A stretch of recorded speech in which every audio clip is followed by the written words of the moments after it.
Google Sheets or Microsoft Excel? Which one should you actually choose? So let's break it down. Google Sheets is cloud first, fast, simple, and built for real time collaboration.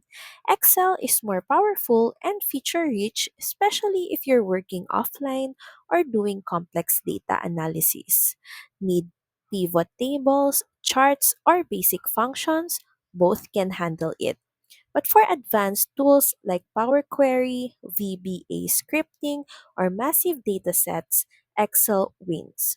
Google Sheets holds up for most day-to-day needs, and with add-ons and AI, it's getting smarter. Sheets makes sharing seamless, real-time edits, comments, and version history built in. Excel has improved with OneDrive and Excel Online but still feels a bit clunky in team settings. Use Google Sheets if you work on Teams, need cloud access, or want simplicity. And also, use Excel if you're in finance, data heavy work, or need advanced analytics. Sheets versus Excel isn't about better, it's about fit.